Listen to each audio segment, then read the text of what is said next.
क्या आप जानते हैं कि दुनिया का सबसे बड़ा झूठ क्या है?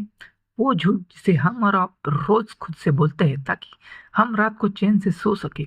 हम खुद को दिलासा देते हैं कि अंधेरे में कुछ नहीं है, पुरानी कहानियों में कोई सच्चाई नहीं है और जो मर गए वो कभी लौट कर नहीं आते। लेकिन साल 2026 की सबसे बेहतरीन और साइकोलॉजिकल हॉरर थ्रिलर फिल्म हॉकम आपकी इस भ्रम को पैरों तले कुचलने आ गई है। हुक्म का सीधा मतलब होता है बकवास या फिर एक ऐसा अंधविश्वास जिस पर कोई समझदार इंसान यकीन ना करे। कहानी की शुरुआत होती है ओम बौमन से। ओम बौमन नाम का शख्स हमें दिखाया जाता है। वह कोई आम इंसान नहीं होता है। वह एक बेहद मशहूर और टैलेंटेड अमेरिकन हॉरर राइटर है। उसने अपनी अपनी जो कॉन्क्विस्ट और ब्रुक ट्रिलॉजी से पूरी दुनिया में नाम कमाया होता है, शोहरत कमाई होती है। लेकिन आज वो अपनी जिंदगी के सबसे बुरे दौर से गुजर रहा है। उसके भयंकर राइटर ब्लॉक क्योंकि हो चुका है उसका भयंकर, यानी वो अपनी नई किताब का अंत या फिर एपिलॉग चाहकर भी नहीं लिख पा रहा है।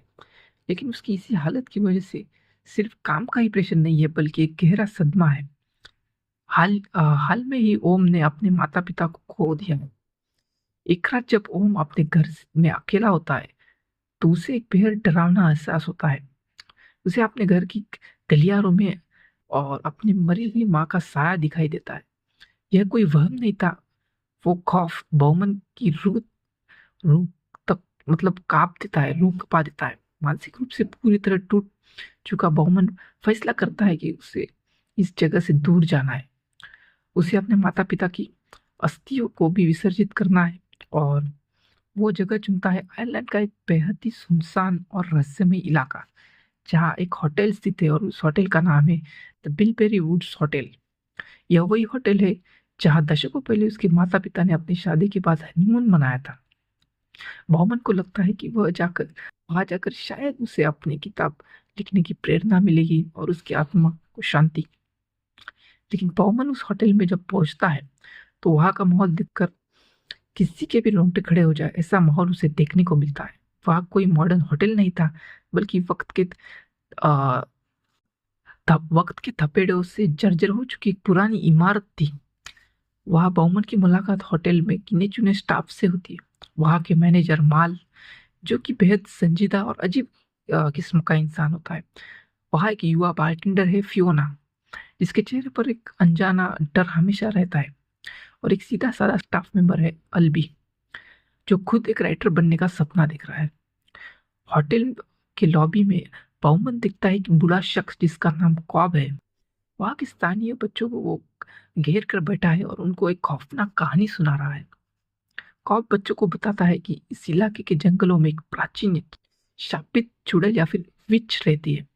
वो चुड़ैल मासूम बच्चों को अगवा करती है, उन्हें भारी जंजीरों से जकड़ती है और सीधा नर्क की सैर कराती है, जहाँ तड़पती हुई रूहें उन बच्चों के जिस्म को नोचती है। बौमन, जो कि एक पढ़ा लिखा लॉजिकल और एक नास्तिक लेखक होता है बाय नेचर, वो इन कहानियों को सुनकर हंस पड़ता है। वो सबके सामने कहता है कि यह सिर्फ एक हुक्म है, यानी लोगों को डराने के लिए एक बुनी गई मनगढ़ंत कहानी है। लेकिन बाउमन नहीं जानता था कि उसका यह घमंड बहुत जल्दी टूटने वाला है और उस पर बहुत भारी पड़ने वाला है। होटल में पहली शाम बाउमन बार में बैठकर ड्रिंक कर रहा होता है। अल्बी बड़े चाव से अपनी कुछ कहानियां बाउमन को दिखाता है ताकि एक बड़े राइटर से वो कुछ गाइडेंस ले सके, कुछ सीख मिल सके। लेकिन बाउमन, जो अपने दुख और अहंकार में अंधा हो चुका होता है, अल्बी की जो कहानियां हैं उसका बेरहमी से मजाक उड़ाता है और उसे डिग्रेड करता है। वही बातों बातों में फियोना और अल्बी बौमन को होटल के एक सबसे बड़े रहस्य के बारे में बताते हैं। वे बताते हैं कि होटल की सबसे ऊपरी हिस्से में एक बेहद ही आलीशान कमरा है जिसे हनीमून सूट कहा जाता है। लेकिन अजीब बात यह है कि उस कमरे को सालों सालों से उसमें एक ताला बांध के रखा गया है। होटल में आने वाले मेहमानों को आ जाने की सख्त मनाही है, कोई परमिशन नहीं है। और अफवाह तो यह भी है कि मैनेजर कॉप ने उसी प्राचीन चुड़ैल को उस कमरे के अंदर किसी मंत्र या तंत्र या इसी प्रकार का कोई रिचुअल से उसे कैद कर रखा है। बाउमन जब इन सब बातों को सुनता है तो उसे बकवास मानकर अपने कमरे में सोने चला जाता है। लेकिन दोस्तों, जब आप कहानी में वो मोड़ आता है जो दर्शकों झंझोर कर रख देती है। रात के सन्नाटे में फियोना को बाउमन के कमरे से कुछ अजीब आवाज आती है और बाउमन की मानसिक स्थिति को भांपकर फियोना को कुछ अनहोनी का एहसास होता है। वो जैसे ही बाउमन के कमरे का दरवाजा खोलती है, उसकी चीख निकल जाती है। बाउमन ने पंखे से चादर का फंदा बनाकर खुदकुशी यानी कि सुसाइड करने की कोशिश की थी। वो हवा में लटक रहा था और उसकी सांसें उखड़ रही थी। फियोना बिना एक पल गवाए आगे बढ़ती है और बाउमन को नीचे उतारती है। उसकी सूझबूझ से बाउमन की जान तो बच जाती है, लेकिन इसी घटना के बाद होटल में सब कुछ बदल जाता है। इस आत्मघाती हमले के बाद बाउमन को में अस्पताल में दाखिल किया जाता है। कुछ दिनों बाद जब वो ठीक होकर वापस उसी होटल के पास आता है, तो नज़ारा पूरी तरह बदल चुका होता है। सर्दियों का मौसम शुरू हो चुका होता है और विंटर क्लोजर की वजह से होटल को बाउमन मेहमानों के लिए बंद कर दिया गया था। पूरा होटल जो है वो खाली होता है। वहाँ सिर्फ मैनेजर मैल मौजूद था और मैल बाउमन को एक ऐसी खबर देता है जिसे सुनकर जो हमारा बाउमन है उसके पैरों तले जमीन खिसक जाती है। मैल बताता है कि जिस रात होटल में हेलोवीन पार्टी थी, उसी रात को फियोना की रहस्यमय तरीके से मौत हो गई, या फिर क्योंकि मौत अब कहने से अच्छा हम कह सकते हैं वो मिसिंग हो गई। हमें पता नहीं कि वो जिंदा है या फिर मर चुकी है। पुलिस और स्थानीय लोगों का शक पास के जंगल में रहने वाले एक बेहद ही अजीब और खूंखार शख्स पर जाता है। इसका नाम होता है जेरी। जेरी का इतिहास बेहद ही काला होता है, डार्क होता है। उस पर सालों पहले अपनी पत्नी की बेरहमी से हत्या करने का आरोप होता है, लेकिन सबूत न मिलने के कारण वो खुला घूम रहा होता है। बहुमन को गहरा झटका लगता है यह बात सुनकर। उसे लगता है कि जिस लड़की ने अपनी जान पर गिरकर उसकी जिंदगी बचाई, आज वो गायब है और वो हाथ पर हाथ धरे नहीं बैठ सकता। बहुमन फैसला करता है कि वो फियोना को ढूंढ कर रहेगा, चाहे इसके लिए उसे नर्क में क्यों जाना ना पड़े। फियोना की तलाश में बहुमन सीधा जेरी के ठिकाने पर पहुंचता है, लेकिन जेरी से मिलने के बाद बहुमन को एहसास होता है कि जेरी कोई कातिल नहीं है या फिर कोई साइको किलर नहीं है। वो खुद डरा हुआ है और किसी बड़े सच को जानता है। जेरी बाउमन को यकीन दिलाता है कि फियोना के गायब होने के पीछे उसका कोई हाथ नहीं है, बल्कि असली राज तो उसी बंद पड़े बिलेरी वुड्स होटल के अंदर दफन है। दोनों एक खौफनाक प्लान बनाते हैं। रात के अंधेरे में जब पूरा इलाका बर्फ की चादर से सोया होता है, बाउमन और जेरी चुपके से होटल का ताला तोड़कर अंदर घुस जाएंगे और अंदर घुसने के बाद वे टॉर्च की रोशनी से फियोना का कोई सुराग ढूंढने की कोशिश करेंगे। पूरा होटल किसी भूतिया माहौल जैसा लग रहा है और हर कदम पर लकड़ी के फर्श की चरमराहट, क्रीकिंग साउंड हमें सुनाई दे रही है। लेकिन तभी वहां ट्विस्ट आता है। होटल का जो लोकल केयरटेकर है यानी कि फगल, जो मेल का वफादार है, अचानक वहां धमकाता है। फरगल के हाथ में होता है एक हथियार। इससे पहले कि जेरी या फिर बहुमन कुछ समझ पाते, फरगल जेरी पर पीछे से हमला कर देता है और उसे मारकर बेहोश कर देता है। फरगल चिल्लाता है कि जेरी एक कातिल है और वो उसे पुलिस के हवाले करने जा रहा है। वो जेरी की बेहोश बॉडी को घसीटते हुए अपने वैन में डालता है और वहां से निकल जाता है। अब इस विशाल डरावने और पूरी तरह से बंद होटल में सिर्फ बहुमन अकेला रह गया है। अकेले पड़ा बहुमन अब हार मानने वाला नहीं था। उसके कदम खुद ब खुद उसी प्रतिबंधित और एक शापित हनीमून स्वीट की ओर तेजी से बढ़ रहे होते हैं। वो भारी तालों को कटर से काटता है और जैसे ही दरवाजा खोलता है, कमरे के अंदर ठंडी हवा उसके चेहरे पर सहलती है। और इसी कमरे के अंदर कदम रखते ही फिल्म का साइकोलॉजिकल हॉरर अपने चरम पर पहुंच जाता है, यानी कि एट इट्स पीक हिट करने लगता है हमें, क्योंकि लिटरली ये हमें भी फील होता है इस पॉइंट ऑफ टाइम पे। और बौमन को वहाँ एक भयानक पैरानॉर्मल एक्टिविटीज और विजुअल दिखाई देने लगते हैं। कैमरा का तापमान, कमरे का जो तापमान है वो अचानक माइनस में चला जाता है और उसकी आंखों के सामने उसकी मरी हुई माँ का भूत जो है वो आके खड़े होता है।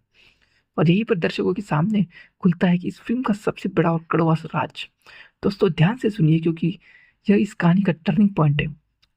बाउमन का बाउमन को फ्लैशबैक आते हैं। सालों पहले जब बाउमन एक छोटा बच्चा था, तो इसी होटल के इसी हनीमून स्वीट में उसके माता पिता ठहरे थे और वहां उसके पिता की एक लोडेड बंदूक रखी हुई थी। और बच्चे बाउमन ने अनजाने में उसी बंदूक को खिलौना समझकर उठा लिया और खेल खेल में ट्रिगर दबा दिया। गोली सीधे उसकी माँ के सीने में लगी और उनकी मौके पर ही मौत हो गई। बाउमन के पिता ने उस वक्त कानून और समाज के डर से एक्सीडेंट को एक सुसाइड का बहाना देकर जो है हम छुपा दिया था, लेकिन बाउमन के बाल मन पर इसका इतना गहरा असर पड़ा कि यह सच उसके दिमाग में एक कोने में रह गया। यही वो जो गिल्ट है जिसने उससे अपनी जिंदगी में कभी खुश नहीं रहने दिया, जिसने उसके लिखने की ताकत छीन ली और उसे गिल्ट की वजह से उससे अब कुछ दिनों पहले ही सुसाइड की कोशिश भी की थी। यह होटल कोई साधारण जगह नहीं थी, यह बाउमन की गुनाहों का पाताल लोक था। अब उस कमरे के बाहर निकलने के सारे रास्ते बंद हो चुके थे और पराशक्तियों ने बोहम जो बाउमन को चारों तरफ से घेर लिया था। तभी बाउमन की नजर दीवार पर टंगी होटल के एक बहुत ही पुराने नक्शे पर पड़ती है। उस नक्शे में लिखा था कि होटल के बेसमेंट से होकर एक गुप्त रास्ता सीधा बाहर जंगल की तरफ जाता है, लेकिन कमरे के बेसमेंट तक जाने का कोई रास्ता नहीं था सिवा एक चीज के, यानी कि डंप वेटर यानी वो छोटी सी लिफ्ट या फिर बॉक्स जिसका इस्तेमाल पुराने जमाने में होटल में खाना या सामान ऊपर नीचे भेजने के लिए किया जाता था। बाउमन बिना सोचे समझे उस छोटे और संकरे लकड़ी के बॉक्स के अंदर खुद को इस तरह मोड़कर बैठ जाता है और उसकी रस्सियों को ढीला करके खुद को सीधा होटल के पाताल यानी कि बेसमेंट में उतार देता है। जैसे ही डम वेटर बेसमेंट में वो पहुंचता है, बाउमन बाउमन का सामना उसी डरावनी हकीकत से होता है जिसे वो हुक्म या फिर बकवास या फिर एक अंधविश्वास यह समझता है। वो प्राचीन चुड़ैल का या फिर विच का सच वह मौजूद था। वो बाउमन की तरफ बढ़ती है, उसके जंजीरों की आवाज पर पूरा बेसमेंट में गूंज उठती है। बाउमन डर से कांप रहा होता है, हमें उसका डर लिटरली स्क्रीन पे दिख रहा होता है। As a audience we can feel that. मौत उसके बिल्कुल सामने थी, लेकिन तभी उसे बचपन में बूढ़े कॉप द्वारा सुनाई गई कहानी की एक बात याद आती है कि कॉप ने कहा था यह चुड़ैल सिर्फ एक चीज से रुक जाती है, एक पवित्र घेरा या फिर एक चौक। बाउमन अपनी जेब से एक चौक निकालता है और थरथराते हाथों से अपने चारों तरफ जमीन पर एक सुरक्षा घेरा या फिर आप कह सकते हैं प्रोटेक्टिव सर्कल खींच लेता है और चमत्कारिक रूप से वो चुड़ैल उसी चौक की लकीर को पार नहीं कर पाती। वो घेरे के बाहर खड़े होकर अजीब और डरावनी आवाजें निकालती है। बाउमन को डराने की बहुत कोशिश करती है, लेकिन अंदर नहीं आ पाती। बाउमन पूरी रात कड़ाके की ठंड में खौफ के साए में उसी छोटे से घर के अंदर घुटने मोड़े बैठे रहता है और वो रात उसके लिए किसी नर्क से कम नहीं थी। अगली सुबह होती है और मैनेजर जो मैल है वो होटल पहुंचता है। हम देखते हैं, लेकिन वहां किसी को बचाने नहीं आया था वो, बल्कि उसके आने का मकसद कुछ और ही था। तभी कहानी में एक और मोड़ आता है। जेरी जैसे फगल पुलिस के पास ले जा रहा था, किसी तरफ फगल को चकमा देकर और उसकी वैन में कूदकर वापस होटल तक पहुंच जाता है। जेरी को पता था कि बॉमन जो है वो अंदर है, बेसमेंट में फंसा है, और जो बेसमेंट में फंसा बॉमन है ऊपरी कमरों के घंटी यानी कि जो सूट बेल्ट का तार है वो खींचकर जेरी को सिग्नल कर देता है। हम देखते हैं कि वो घंटी एकदम बच जाती है। जेरी समझ जाता है कि बॉमन बेसमेंट में है और वो उसे बचाने के लिए आगे बढ़ता है, लेकिन तभी मैल अपना असली और खूंखार रूप दिखाता है। मैल के हाथ में एक प्राचीन और खतरनाक क्रॉसबो है और मैल नहीं चाहता था कि इस होटल का कोई भी राज या फिर फियोना की मौत का सच बाहर आए। इससे पहले कि जेरी बॉमन तक पहुंचता, मैल जेरी पर निशाना साधता है और उसे एक के बाद एक कई तीरों से जो है जेरी को जख्मी कर देता है, उसके सीने पर वार कर देता है। जेरी तड़प कर वही दम तोड़ देता है। इसके बाद मैल अपने सारे पापों और सबूतों को हमेशा के लिए मिटाने के लिए एक होटल के एक कमरे में गैसोलीन या फिर पेट्रोल छिड़कता है और उसे पूरे होटल में आग लगा देता है। फिल्म का अंत हमें एक बेहद गहरा और दार्शनिक मोड़ पर छोड़ देता है। डायरेक्टर डेमियन मैकार्थी ने इस एंडिंग से दर्शकों के दिमाग में एक सवाल छोड़ा है, क्या बॉमन उस जलते हुए बेसमेंट से बाहर निकल पाया या फिर वो उसी हुक्म का हिस्सा बनकर हमेशा के लिए वहां दफन हो गया। असल में यह फिल्म हमें यह सिखाती है कि हमारे अतीत के पाक हमारे गिल्ट और हमारा अहंकार वो चुड़ैल है जो हमें एक दिन नर्क में ले जाती है, और मैल का लालच और बॉमन का गिल्ट हो या फिर प्रेशर हो, इस तरीके की तबाही की वजह होती है। और बेसमेंट में उसकी माँ की रूह उसे डराने नहीं बल्कि उसे मुक्त करने आती है। वो रोते हुए बहुमन को गले लगाती है और कहती है कि उसे उसी हादसे में बहुमन की कोई गलती नहीं थी। माँ की रूह बहुमन को माफ कर देती है और उसे एक हैंड सॉ देती है। इस माफी से जो है बहुमन के अंदर जीने की इच्छा वापस जगती है और वो उस आरी से चुड़ैल की जंजीरों को काटकर चलते हुए होटल से बाहर भागने में कामयाब होता है। हॉस्पिटल में ठीक होने के दौरान होटल का बेल बॉय यानी कि अल्बी उससे मिलने आता है।